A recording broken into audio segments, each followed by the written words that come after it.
You're listening to Civic Media. You can tune into any of our live shows on any radio station across the state with the Civic Media app. Find us in your phone's app store and listen anytime, anywhere.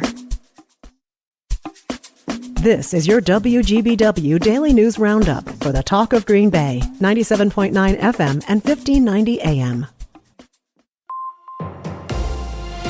From the 97.9 WGBW newsroom, I'm Lisa Hale with this local news update. They're back to dropping. Here's Melissa Kay with a look at gas prices around the state. Average gas prices dropped 6.8 cents over the last week for an average of $2.98 on Tuesday. This is 4.1 cents higher than a month ago and over 17 cents per gallon lower than this time last year. The national average saw the lowest price for Labor Day weekend since 2020. And this caps off the most affordable summer at the pump since 2021, according to Gas Buddy officials.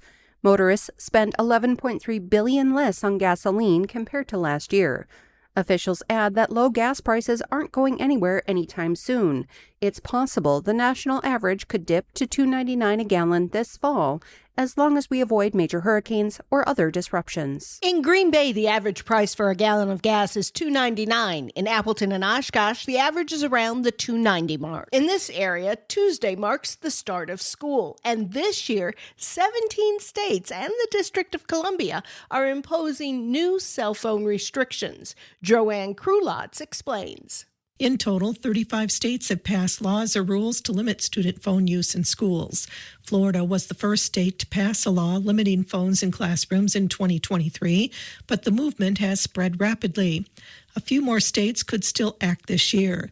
The push has been supported by Republicans and Democrats due to concerns about phones affecting mental health and learning.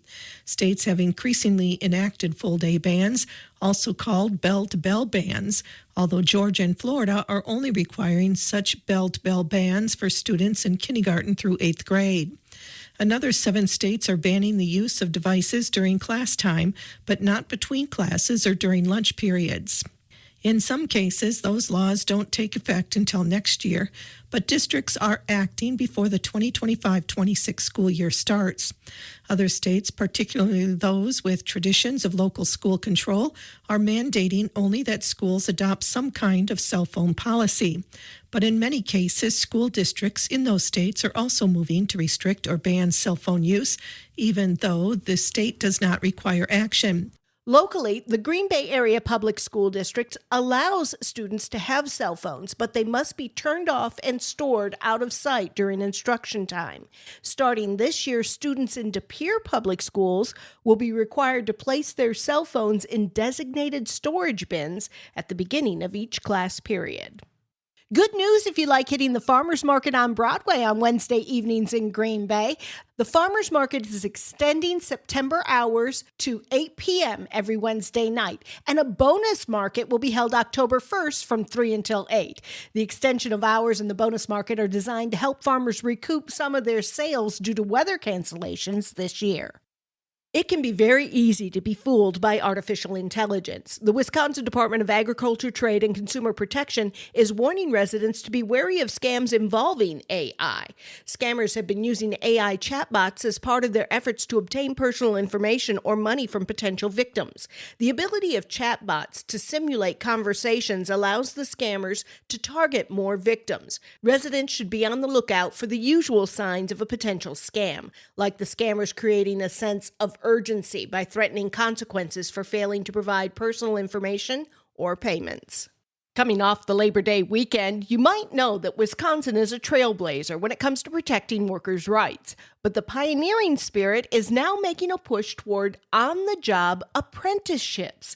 Terry Barr explains. New opportunities are being created in fields from healthcare to aviation, and Wisconsin is leading the way in expanding apprenticeships to shape the future. Here's Amy Pahacek, the state's Workforce Development Secretary. Our apprentices are making a wage not only for their hands-on work experience while they're learning their craft or their trade, but also for their associated time in the classroom. So while they are studying and learning math and other related academic tools to have their profession and their certifications, they are still getting paid, and that is unique. State officials are also preparing for challenges and opportunities artificial intelligence, or AI, is already presenting to the workforce. Find more information at dwd.wisconsin.gov. News at the top and bottom of the hour all day and on demand anytime at WGBW.FM. I'm Lisa Hale for 97.9 WGBW News.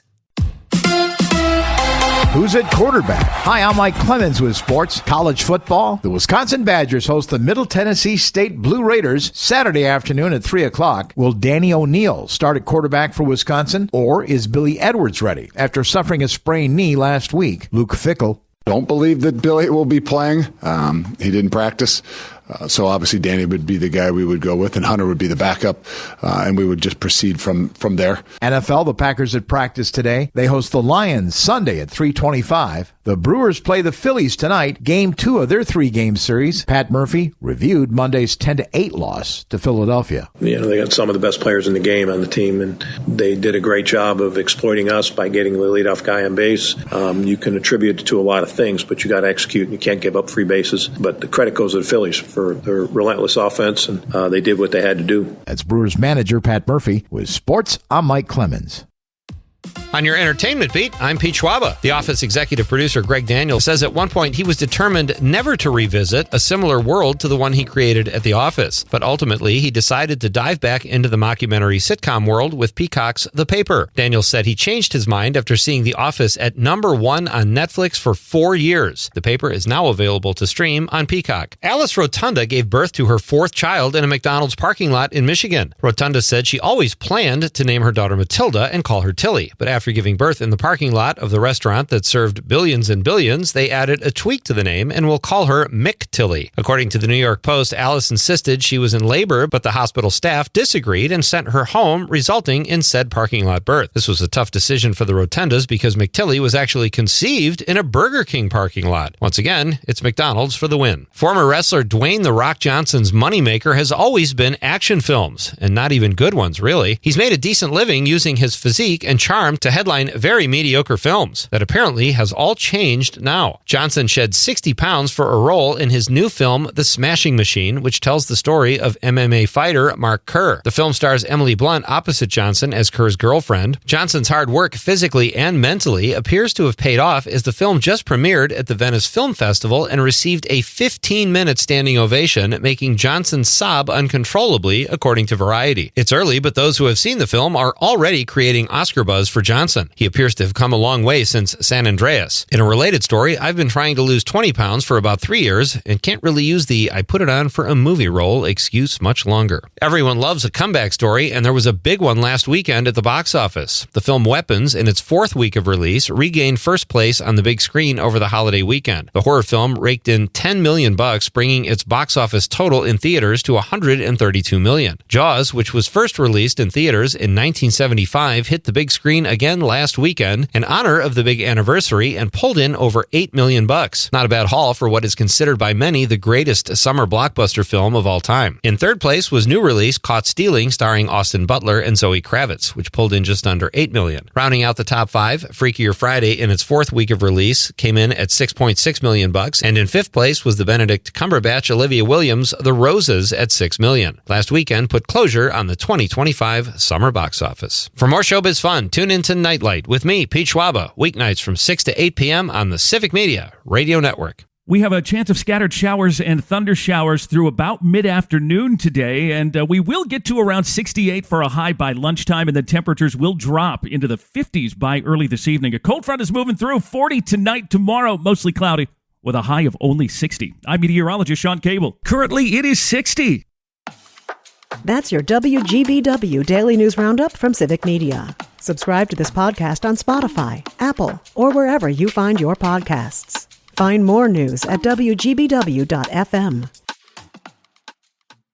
The national news cycle never stops, but it can be hard to find news about your local community. Civic Media is dedicated to providing quality local and state news coverage across Wisconsin. With the Civic Media app, you can get notifications about local stories that matter to you and your community. Find the free Civic Media app in your phone's app store and choose notifications from the menu to tell us what kind of news you want to hear about.